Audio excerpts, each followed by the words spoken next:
Welcome to the program. Thank you very much for having me. So, good morning, sir. So, let me ask you this. Around 84%, that was what was recorded as airline delays, or the total number of airline delays that Airpeace recorded in the first quarter of 2023.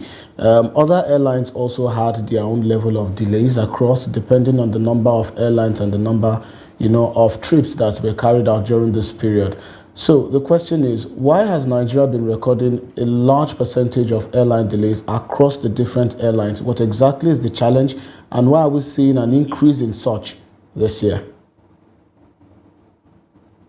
Well, first of all, delays are inevitable in aviation industry. They will definitely happen. The 84% you mentioned might be due to a number of factors affecting those delays. But I think it is very important to understand that no airline in the world would like to delay flights deliberately. It must be something beyond their control that necessitates the delays. First and foremost, infrastructure. If the airport facility cannot accommodate the number of passengers at a particular time, if I say accommodate, I mean process the passengers through screening points, the gates are congested. If that is a problem, then physically there is no way you can eliminate delays, because if 5 airplanes are going to depart from Lagos to Abuja, and each is carrying 120 passengers, and they're departing only maybe five minutes apart, you can imagine what is the rate at which FAN, which is the airport operator, is processing a passenger through the screening point and through to the gate, and then carrying to the airplane. So that also is a contributing factor. Weather is a contributing factor.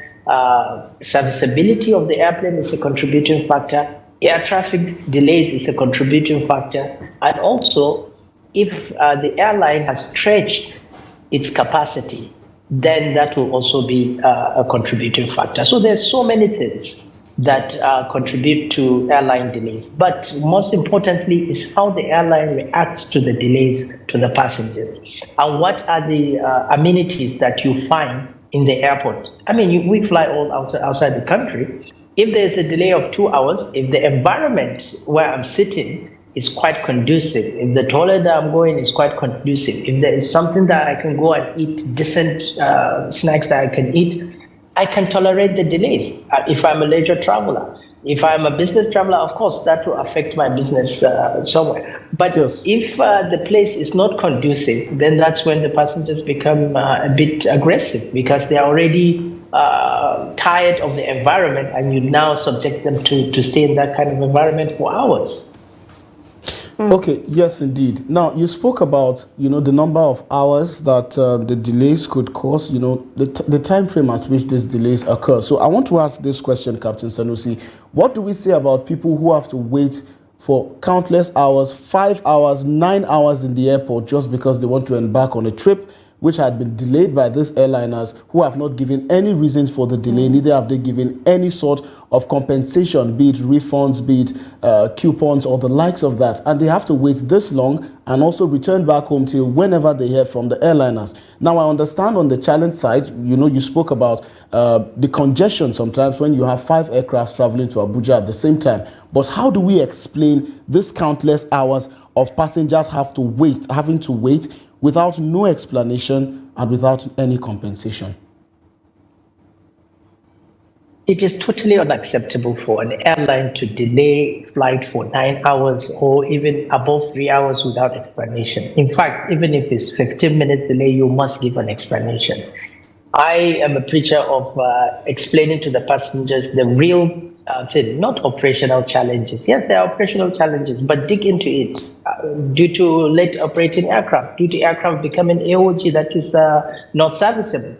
But also, we have to understand one fact. If an airline delays a flight more than 3 hours, I think it's better he reschedule that flight and tell the passengers, look, I've rescheduled the flight till 5 hours ahead or 5 hours to come. So it's totally unacceptable, and I agree with you. I've heard stories of passengers being waiting in the airport for 9, 10 hours waiting for a flight. It is unacceptable. The airlines must reschedule and compensate the passengers as provided by the regulation of the Nigerian Civil Aviation Authority, and the Nigerian Civil Aviation Authority should also investigate the airlines if they see that, look, there is a delay or there is a pattern with the airline that delays flights for more than 3 hours continuously or for a considerable number of times in a month or in a week or something like that. So they should go into the airline and say, look, why you have to look at your schedule. Why are you delaying flights for more than 3 hours for the past 3-4 weeks? Then there must be something wrong with their schedule. There must be something wrong with their operations. And I think that should be addressed. But what we're doing now is we are, again, reactive, not being proactive. That means we look at the number of airplanes and the number of routes those airplanes are servicing. And we see what might go wrong if an airplane is unserviceable and react to it or make provision to make sure that we mitigate these delays. As I said, no airline would like to delay flights. Captain, let me come right in this moment. You'd recall the event that happened just Sunday with a particular airline, and also the Minister of Aviation and Aerospace Development, Festus Keyamo, came out and responded to the issue where he said it's possible that the pilot was not familiar with the terrain. Now, regarding professional conduct, is it possible for a pilot not to be familiar with the terrain? I mean, we're talking about Lagos to Abuja, and I'm sure this pilot must have traveled across all of the parts of the country and also outside the country. Okay, so I don't know the full facts, and I believe they are investigating the full facts of the story. But what I can tell you that it is not possible to say that a pilot, an international pilot, doesn't know the terrain. I fly to places that I've never flown in my life, and I go there and land because there are procedures. That's what we're taught in flying school. There are procedures you follow to go to an airport. Now, specifically, pilots going to the wrong airports is not a phenomenon that have started in Nigeria. I mean, British Airways, if you Google it, British Airways was going to Dusseldorf in Germany and ended up in Edinburgh in Scotland. It happens. It's an error that happens when you provide the pilot with a wrong flight plan and there is no proper communication with the cabin crew and the passengers. And the pilot doesn't make announcements to the passengers that we are now going to a particular place. Meanwhile, they are going to another place. The passengers are going to another place. It happens. It's an error that is rare in aviation, but it does happen. And Nigeria was not the first to record it.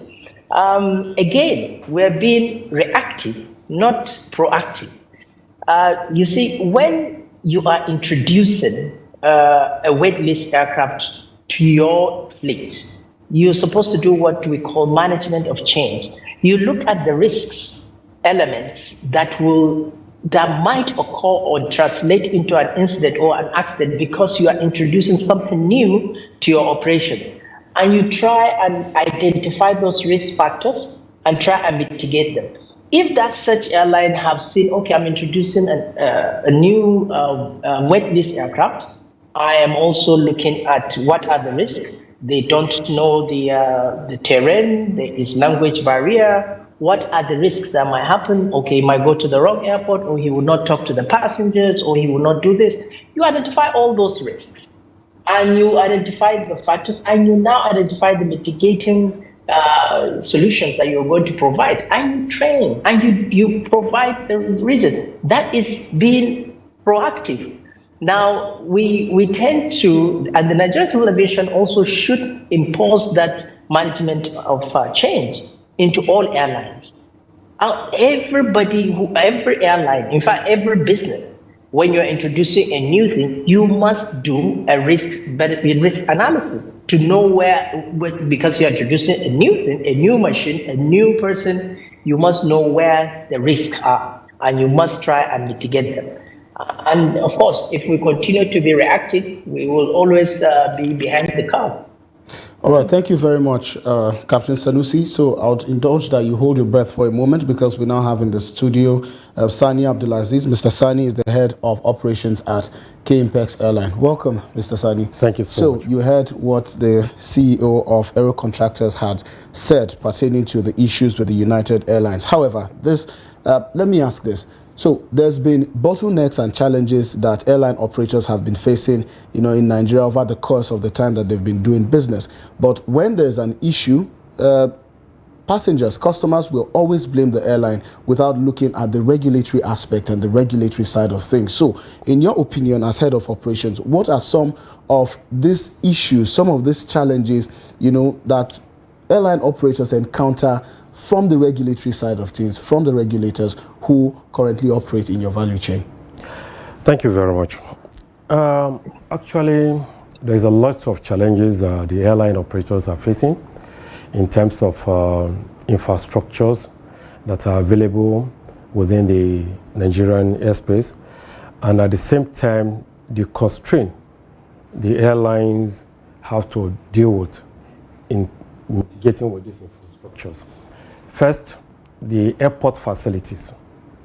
It's not only the regulations. The airport facilities are not up to the standard that can accommodate the number of airlines we are operating presently in Nigeria. I'll give you an example. Abuja Airport, for example.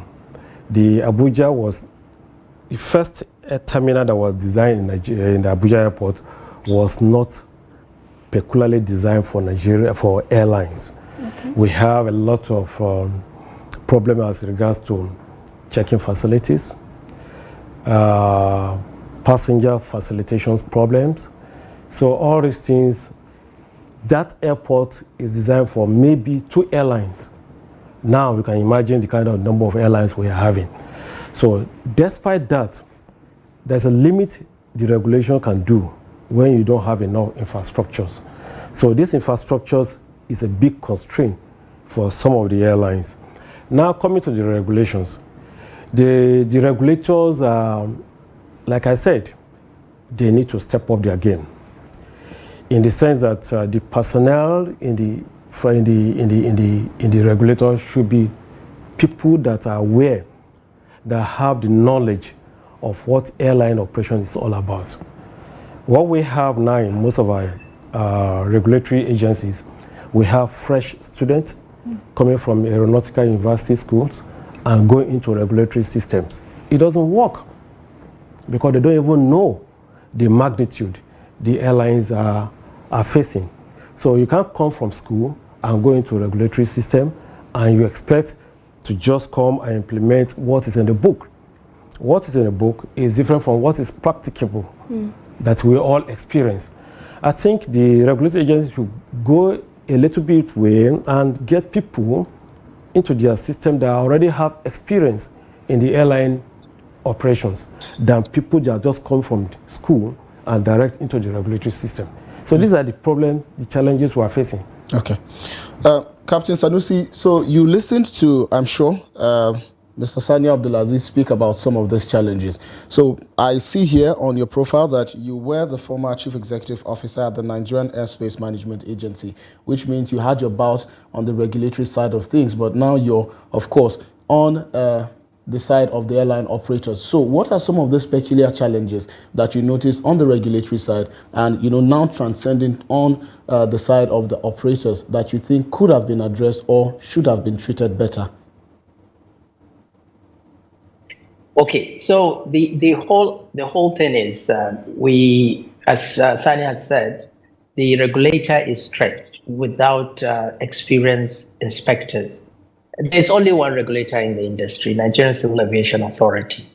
NAMA, Nigerian Airspace Management Agency, is a service provider, also regulated by the Nigerian Civil Aviation Authority. Now, because the Nigerian Civil Aviation Authority is stretched and lack of experienced staff, as Sanni has said, it has now become tunnel vision only to the airlines. It is not even regulating NAMA, it's not regulating FAN, it's not regulating other agencies that are supposed to be regulated by the service they provide. That also translates into, again, as I said, being reactive. There's like the incidences of overruns that we have, runway incursions and everything, it's always blamed on the airlines. But you must look at other root causes of these things, of runway incursions, overrun of runways and the rest. If there is a runway that is flooded with water, FAN's supposed to measure the amount of standing water on the runway and advise the pilot that, look, not only say the runway surface is wet, you just have to advise the pilot, expect aquaplaning, the amount of standing water on the runway is this. So the pilot is already briefed and he knows, he's trained to land on a wet runway. If a taxi, that is the exit of the runway, 2-3 exits of a particular runway is closed, there's only 1 or 2 exits open, you are advised. And again, that is, you should do management of change. You look at it, okay, if I close 2-3 taxiways that exits the runway, what are the likely risks that will happen? What are the incidents that will occur if we don't? Is that maybe the pilot will try and exit a particular through a particular exit runway, and he might end up overshooting or have a runway incursion or have a runway excursion. And if the regulator tells NAMA that, look, make sure you give a notam that these runways are closed, and this is the procedure we're going to adopt to mitigate pilots overrunning the runway. Okay, it's rainy season. Now, NIMET has expected that there will be heavy rainfall. Our airports will be flooded. The runways will be flooded with water. So, FAN, please ensure that you measure the standing water and give correct information to the pilots, so the pilots will know when he's coming to land. So all these things contribute to the incidences that we have. And as I said, we're just being reactive to these things. And the reason why we're being reactive maybe is because NCA don't have enough personnel, and they don't have enough experienced personnel to conduct their safety oversight effectively. And I believe till we achieve that, I mean, we can summon the head of parastatals, we can summon the regulator, we can give him deadlines, we can do everything. But still, we have not addressed the problem. And so we are still going to be reactive. Things will still happen. Because as we speak now, airlines are flying, things are happening. We are not still mitigating the risks that might happen. All right. So now talking about these risks, the airlines, for whatever reason, now still have to cope with all of these issues. Like you said, they are still flying. But then again, what are some of the coping mechanisms that these airlines have had to resort to in order to manage the situation, which unfortunately is beyond their control? Well, that's what the airlines do. What we do now normally is you do your own risk analysis, and you try to reduce your flight, to manage the expectation of the passengers, and also to, whenever there is, try not to increase your fleet at a particular point, especially during the festive season, because the moment you introduce changes during the demand, when the demand is high, you are bound to have some risks that you might oversee, and then it might result into an incident or accident. So I think what the airlines are doing is putting more of being self-regulated and trying to ensure that they do things to remain safe. Remember, we sell safety. Airlines sell safety, because if an airline is not safe, passengers will not fly. So we must remain as safe as we can. It's in the interest of the airlines to remain safe so that they will remain in business. So in the entire ecosystem of aviation industry, the airlines have the biggest stake in being safe. All right, thank you very much. Sanni, you heard a lot of what he said. So the question should be now, Do you think, or perhaps what are your thoughts on issues around whether the Nigerian aviation sector has been properly funded over the years? That's a very important question. Whether the aviation sector has been properly funded over the years is a big issue. During the last conference we did, African Aviation Forum, the issue came up. I had discussion with some of the key sector in the aviations. Most of our experience we had in other countries, the aviation industry have access to their funds they generated. In addition to having access to their fund, they also got government support, because this is an industry that generates a very large number of employment. So you can't take the whole funds they generated from them and expect them to perform. It doesn't work that way. FAN has been begging for them to have at least 70% of their revenue generation to have access to it. Government have not given to them.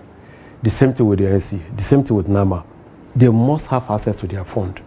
In addition to what, if you go to other airports, development in those airport infrastructure development outside Nigeria, infrastructure development is a continuous basis.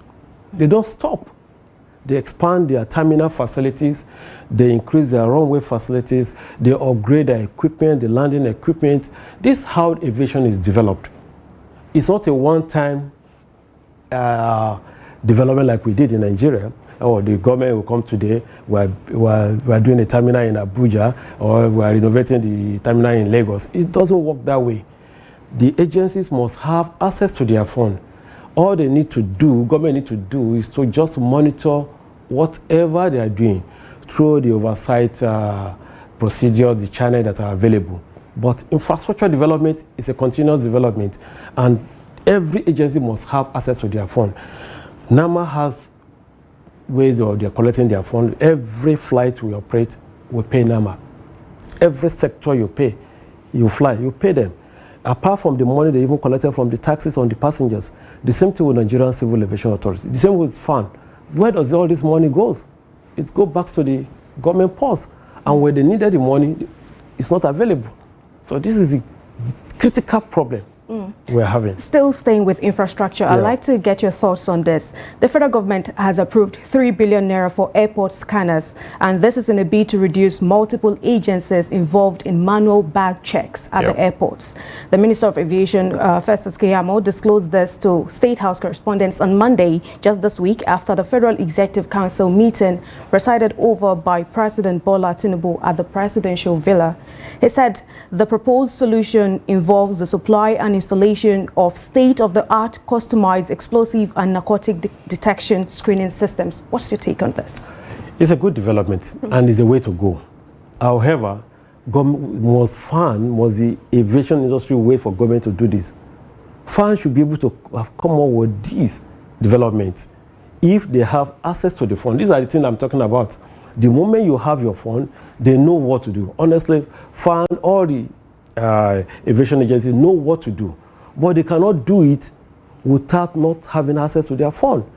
Government tied up the fund, and they just come up with one. Okay, by the time they give us this kind of now, maybe what next?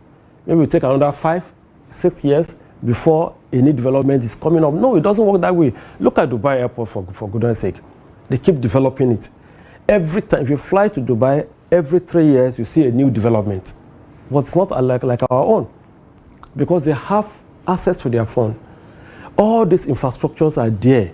They need to be developed, they need to be updated on a periodical basis, not on a one-shot way. The government will just come and do this one and they will go back again. It doesn't work that way.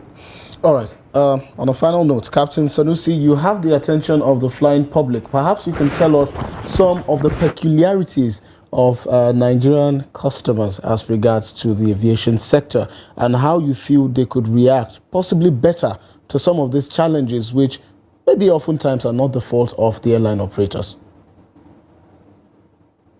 Okay, thank you. But if I may, I would like to Of go course, back of to course. the cost. I have particularly appealed to the federal government when I was in NAMA to remove this remittance of operating surplus to the federal government.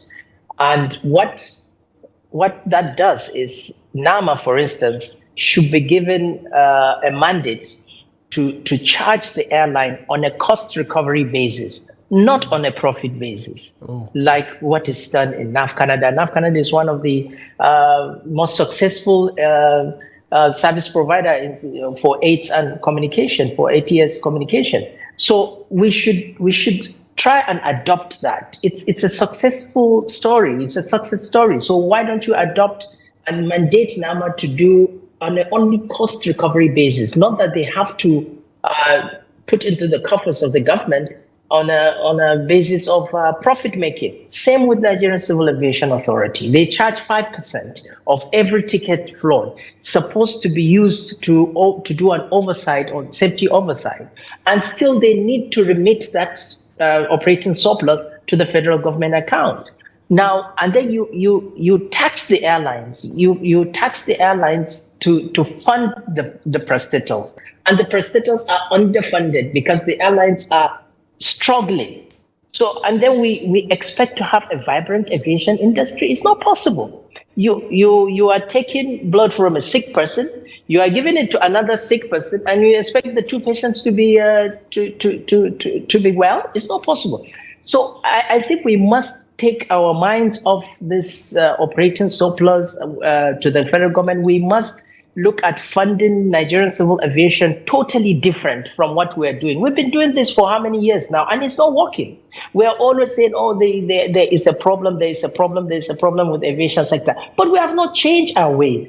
We are still allowing airlines to be taxed, struggling, and we give this money to the aviation, to the prestatals. They are also struggling. And in that struggling, they also remit something to the federal government, and we expect to have a vibrant aviation industry. I mean, we are asking for something that is impossible. We're always going to have this problem unless we address the basics.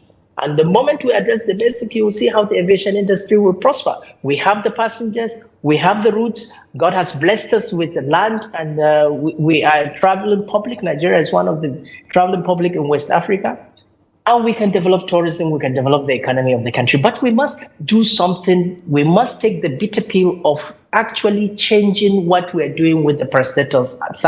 The ones that are service providers, the regulator. The regulator must be funded separately. They can't be taxing the airlines to fund their operations. There must be a fund given to them for them to do a safety oversight. We do give coaches millions of dollars to coach our team to win the World Cup. Why can't we just give that to save lives? A little of that to save lives for aviation industry. I still don't understand why we can't do that.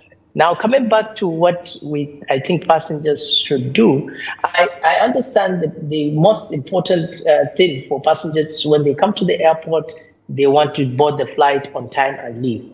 It is in an ideal situation that happens, but sometimes you will have delays. And what I appeal to the passengers is to understand with the airlines. I understand some airlines don't want to explain the problems or the delays, and so the passengers become disruptive. What I'm appealing to the passengers, even if you become disruptive, even if you break the computer, even if you beat airline personnel, that will not change the fact that the airplane is delayed. I think what you should do is, by regulation, claim all you have to claim.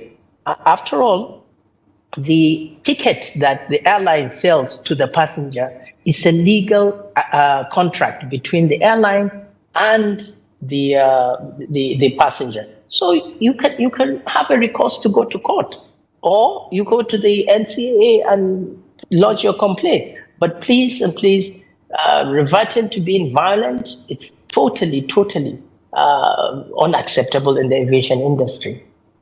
All right, thank you very much, Captain Sanusi. Sanni, perhaps thank you very some much. last Thank words. you. Yeah, I just want to appeal to some of my colleagues in the airline industries that we need to come up with a proactive approach to these delays. Like what we're trying to do in K-Impex is that we are trying to, what the structure I put in place that no aircraft will be overstretched. Yes, we want to make as much money as possible, but then we have to understand that this is a machine that can develop faults. So when you program an aircraft, you have to know the limitations of that aircraft can do in a day. The moment you go beyond that limitations, so if there's any little slight delay or little technical one, it will go off. The system will go off.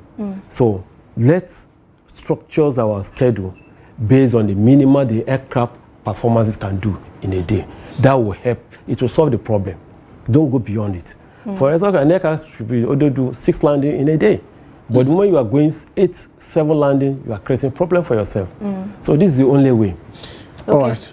So let's come to, say, the area of jet fuel now. Yeah. We know that there are lots of controversies around that jet fuel thing, but then again, I know it has effect on cost of tickets and all that. What do you think should be done? You know, the cost of air tickets now are really high. It's as if an average Nigerian cannot even afford to pay for flight. So what do you think?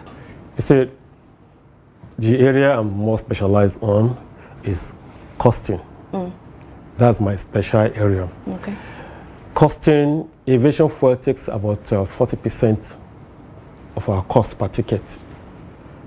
That's 40%. And the reason is this. We don't have just like what's affecting the automobile vehicles and others, the same thing affecting us, because we have to rely on the importation of this fuel. Okay. And when they come in, the price keep fluctuating. Every day in K-Impex Airline, every 2 weeks, I review our financial projections. Why? Because the price of fuel goes up every 2 days. In other countries, it's per quarters. The price is reviewed per quarters. So you can plan your budget in a way that it will not be deflected. But here it's difficult. So the moment we continue to import Jet A1, because that's why our problem started from in aviation industry. Because before we have Kaduna and Port Harcourt and Warri Refinery that produce Jet A1 for aviation industry. And at that particular time, we even have differential in price. If you're a Nigerian operator, there is a rate you can pay. If you're a foreign airline, there's a rate. But now everything has been collapsed. So this thing can only come up when we have our own local refinery producing the Jet A1 fuel. Okay, so perhaps we should go to Captain Sanusi now. Captain, a friend of mine actually compared the cost of air tickets to getting a piece of land in his village. Perhaps you have 1 or 2 things to say about the cost of Jet A1 and its impact on your operations. Well, yeah, it's as said by Sanni, it's true that the cost of the Jet A1 contributes almost 40% to the cost of a ticket.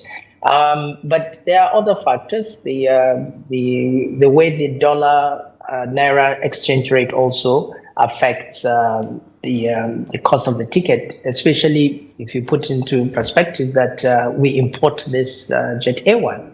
I believe that if we start refining Jet A1 in the country, it will reduce the pricing. And one thing also that I believe is if we have more capacity in the industry, if we have more airlines coming up, more seats going to Abuja than what we have now, or going to Lagos, or going to Sokoto, whatever it is, we have more seats, then the competition will be there and the prices will come down. But most of the places that we go, nearly monopoly, you find out only 1 or 2 airlines are going to a particular airport in the country, and so they tend to increase the pricing. Also, the airlines are also taking advantage of our peculiar problem of bad roads and security challenges that we have, and so they jack the prices up. But I think if we have more airlines coming into play, I believe that even with the high cost of Jet A1, we will see a remarkable or modest return, less ticket prices, or ticket prices start coming down. But for Nigerians looking at ticket prices coming very low to pre-COVID time, I don't think it's possible. Because if you look at the entire economy of the country, I mean, the bread that you're buying before COVID and the bread you're buying now, definitely you know that things have gone up. So if you tickets permit must me go to up. interject, Captain. The amount and percentage that it goes up can Captain, be debatable. yes. So, Captain, earlier you spoke about the exchange rates, and that brought to my mind the issue of the FX obligation of the Central Bank of Nigeria, which includes, of course, airline operators needing access to foreign exchange in order to do business and also, of course, acquire equipment, acquire manpower, and the likes of that. How far so far with regards to that? Well, it's still business as usual. I mean, we have the A&E window, we have the CBN official rate, which airlines can apply, but it might take time to get that. So you must go to a place, and you know, time is of essence in the aviation industry. If I have an airplane on ground, I need the spares. I can't wait 2-3 weeks, 1 month for CBN to approve my foreign exchange. I have to look for money somewhere else. And if I'm going to look for money, I go and buy maybe at 1,150 or something like that. And that will contribute to my cost of tickets when I'm going to put the airplane back into service. So time is of essence in airline business. And so that is why you see that airlines don't wait to go and get money from central bank. I believe that with the new government coming in and with the policies that we are seeing putting in place, I believe it's just a matter of time things will improve.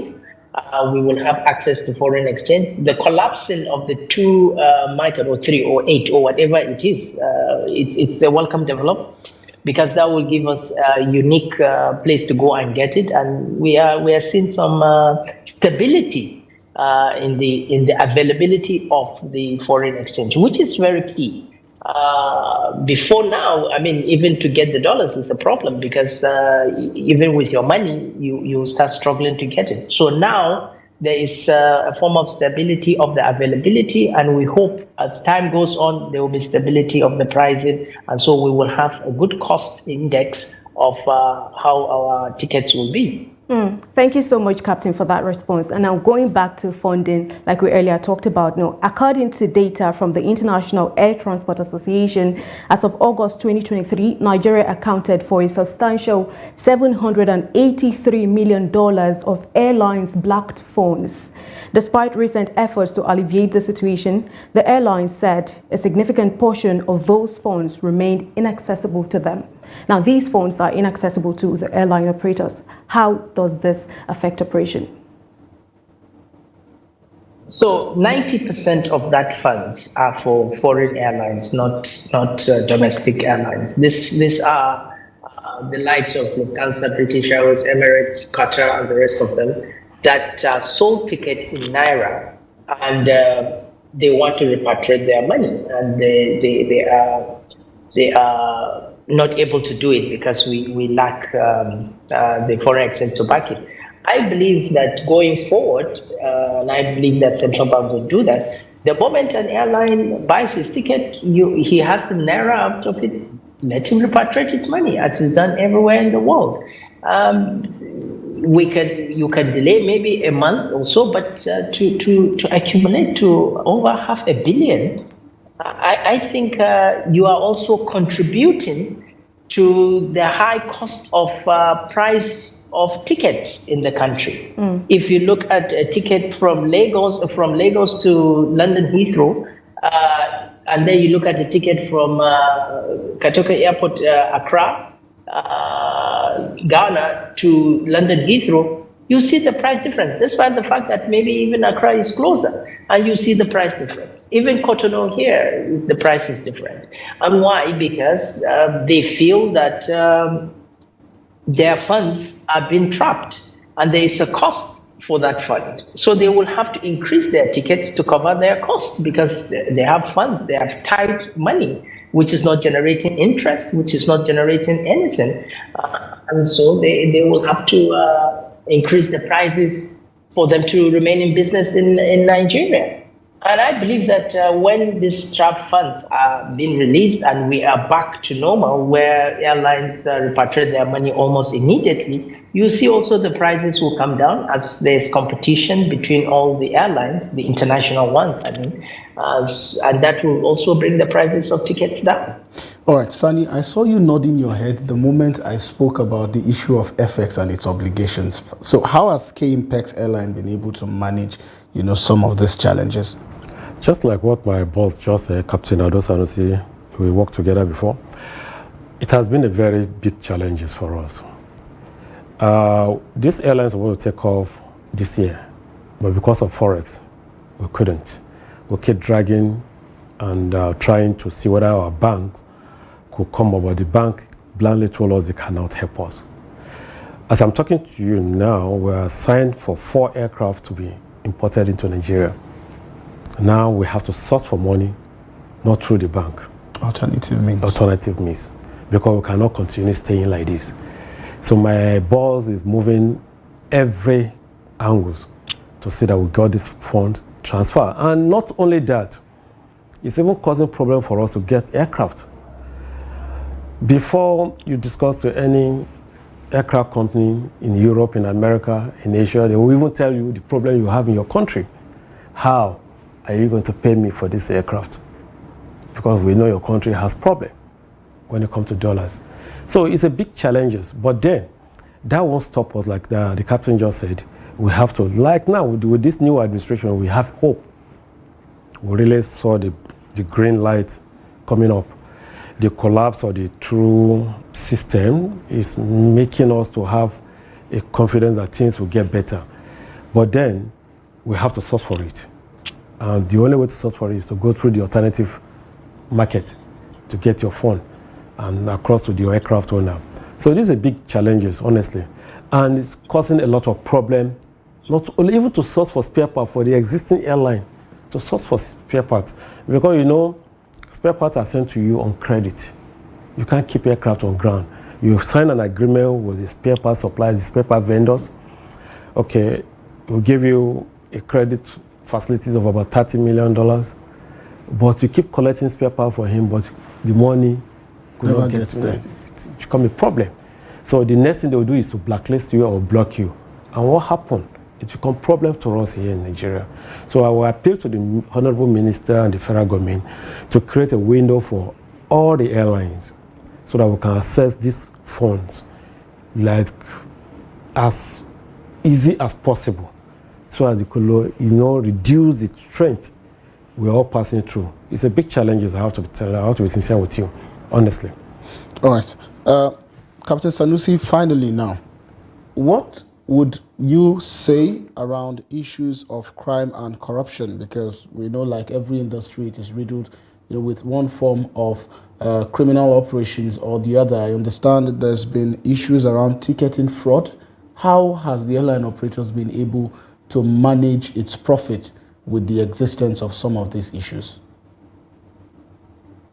Well, the ticketing fraud is not peculiar to Nigeria. It's everywhere. The moment you are selling something, somebody somewhere is trying to try to outsmart you to get it free.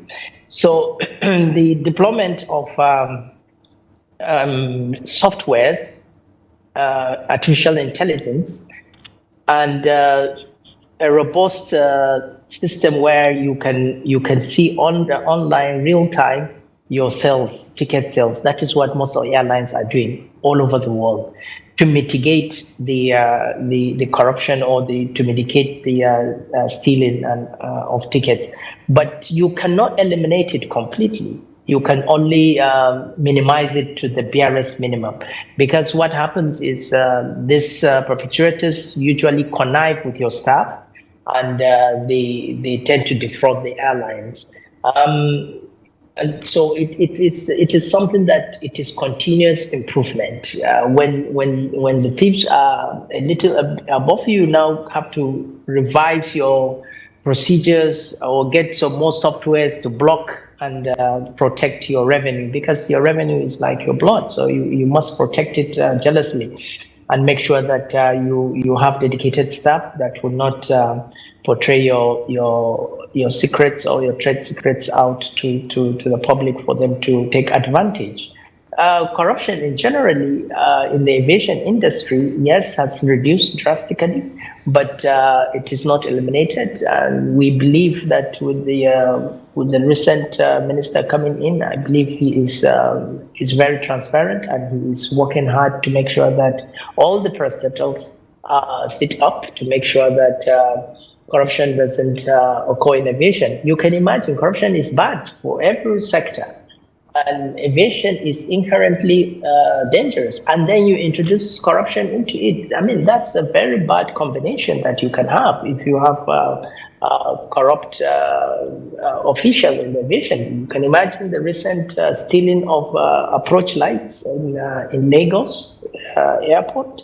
It is totally unheard of in anywhere, any part of the world that some people will go and steal approach lights for a particular airport. Why are you going to sell them? Are you going to put them in your house?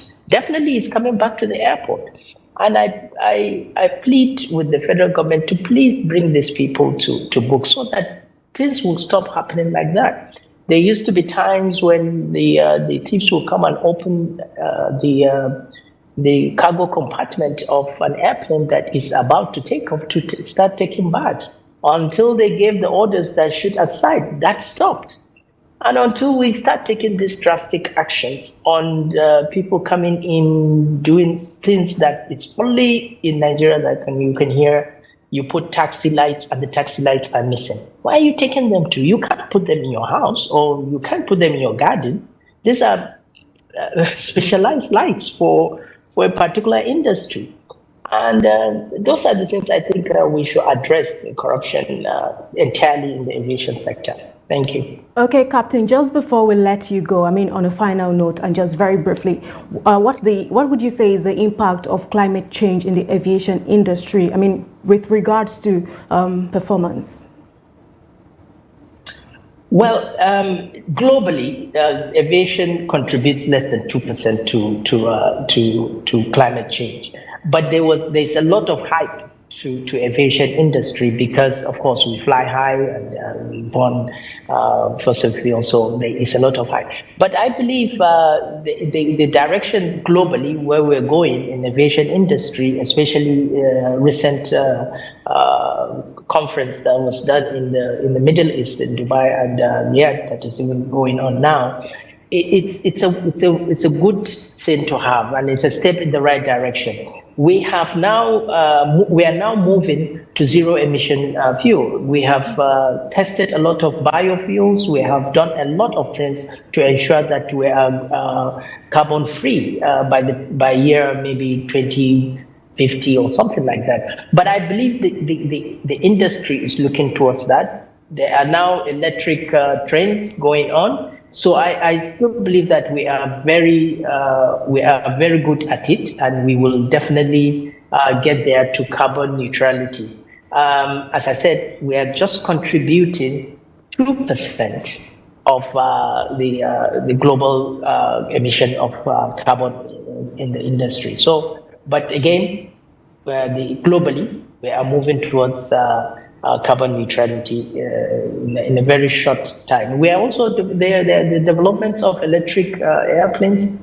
and I believe that electric airplanes might not come in quicker than we are thinking, but I believe the biofuel will be an alternative where a mixture of biofuel and fossil fuel will be the thing of the future in the next 10 to 15 years in the aviation sector.